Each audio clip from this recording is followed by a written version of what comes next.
প্রতিটা ছেলে মেয়েকে উচ্চ শিক্ষায় শিক্ষিত করুন। একবেলা খেতে পাবেন না, তাহলে অসুবিধা নাই। ভলেন্টিয়ার যারা আছেন,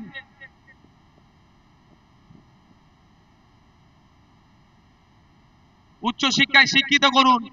দ্বিতীয় কথা, ভাই শুনো না, এর মধ্যে কোনো ইন্টারভিউ দেবো না দাদা আমার। দ্বিতীয় কথা, রাজনৈতিক সৌজন্যতা বজায় রাখবেন। রাজনীতির জন্য মারামারি হানাহানিতে জড়াবেন না। তৃতীয় কথা, ল অ্যান্ড অর্ডার হাতে তুলে নেবেন না। Law and order situation create হোক, এই কাজ করবেন না। প্রশাসনকে আপনারা সহযোগিতা করবেন। আর একটা কথা বলবো, আপনারা কি শুনতে প্রস্তুত আছেন? হাত তুলুন তো যারা শুনবেন।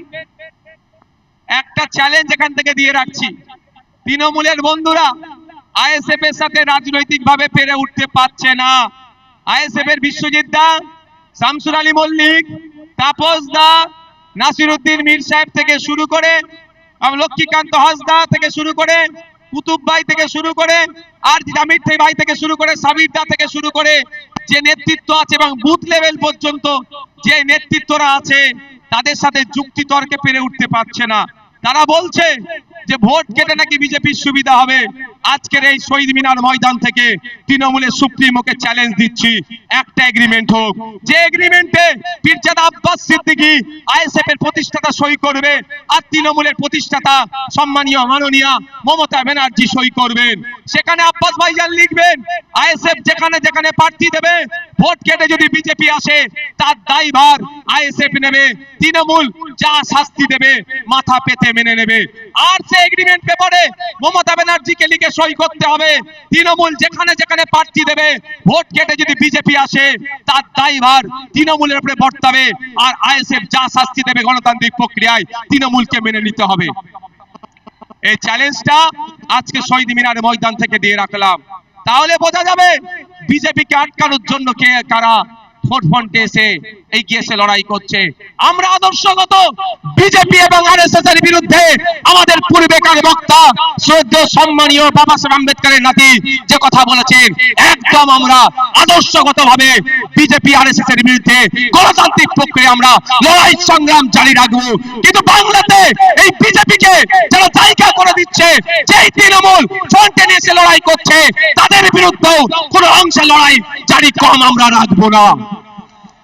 ধন্যবাদ সকলকে। আস্তে আস্তে বিদায় নিন আপনারা।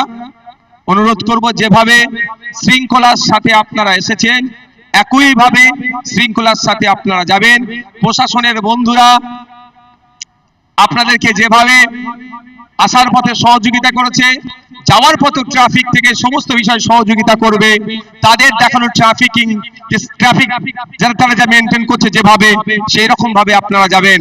আমি ধন্যবাদ জানাই আজকের এই মহতি অধিকার মহাসভায় যারা উপস্থিত হয়েছেন তাদের প্রত্যেককে ধন্যবাদ জানাই। এই মাঠটা আর্মিদের কর্তৃপক্ষকে যারা আমাদেরকে ব্যবহারের জন্য দিয়েছে ধন্যবাদ জানাই। কলকাতা পুলিশের এবং রাজ্য প্রশাসনকে যারা আমাদেরকে, তারা ল অ্যান্ড অর্ডার যারা দেখে, তারা আমাদেরকে সহযোগিতা করেছে ধন্যবাদ জানাই। আমাদের রাজ্য কমিটির নেতৃত্ব, জেলা কমিটির নেতৃত্ব, অঞ্চল কমিটির নেতৃত্ব, বিভিন্ন স্তরের নেতৃত্ব, যাদের উদ্যোগে আজকে এই মহাসমাবেশ সাফল্যের চূড়ান্ত পর্যায়ে পৌঁছাতে সহযোগিতা পেয়েছে ধন্যবাদ জানাই। আজকের এই প্রোগ্রামের অন্যতম প্রধান অতিথি শ্রদ্ধেয় সম্মানীয় বাবা সাহেব আম্বেদকরের তৃতীয় প্রজন্ম, আমাদের সকলের ভালোবাসার শ্রদ্ধেয় প্রকাশ আম্বেদকর মহাশয়কে ধন্যবাদ জানাই। মিডিয়ার বন্ধুদের যাদের সহযোগিতায়, যাদের দেখানো ভিডিওতে শুধু এই কলকাতা নয়, জেলা নয়, জেলার গণ্ডি ছড়িয়ে আন্তর্জাতিক স্তরেও আমাদের এই প্রোগ্রামের কর্মসূচি পৌঁছাতে সহযোগিতা করবে। তাই বন্ধুগণ যারা এসেছেন তাদেরকে বলবো, এর ভেতরে কেউ ঢুকবেন না, তাদেরকে বলবো আস্তে আস্তে আপনারা এখান থেকে বিদায় নিন। এখানে আমাদের মিডিয়ার বন্ধুরা হয়তো কিছু কোশ্চেন করতে পারে। আচ্ছা, আর ধন্যবাদ জানাই ভাঙড় থেকে আমাদের যারা পঞ্চায়েত নির্বাচনে আমাদের ভাইয়েরা আমাদের দলের জন্য জীবন উৎসর্গ করেছে, সেই পরিবারের লোকজন এসছে। ধন্যবাদ জানাই আফরাজুলের নাম আপনারা সবাই শুনেছেন, গুজরাটে কিভাবে তারপরে রাজস্থানে কিভাবে তারপরে নৃশংস হত্যা করে তাকে খুন করেছিল, তার পরিবারে আছে। আমি সত্যি একটা কথা আপনাদের বলি, রাজ্য সরকার চলছে না, এটা সরকার না, এটা সার্কাস চলছে। ৬,০০০ টাকার মাইনে নাকি সরকারি কর্মচারী, আজকে ডেটে সরকারি কর্মচারী ৬,০০০ টাকার মাইনে আছে, আমার আফরাজুলের মেয়েকে দিয়ে করাচ্ছে, মানে বুঝতে পারছেন কি দ্বিচারিতা করছে। তাই আপনাদের বলবো যে আমাদেরকে সজাগ সতর্ক হতে হবে, আগামী দিনের জন্য তৈরি হতে হবে। আর পরিশেষে এটা কথাও রাজ্য প্রশাসনের কাছে, এখানে আইবি এসবির মাধ্যমে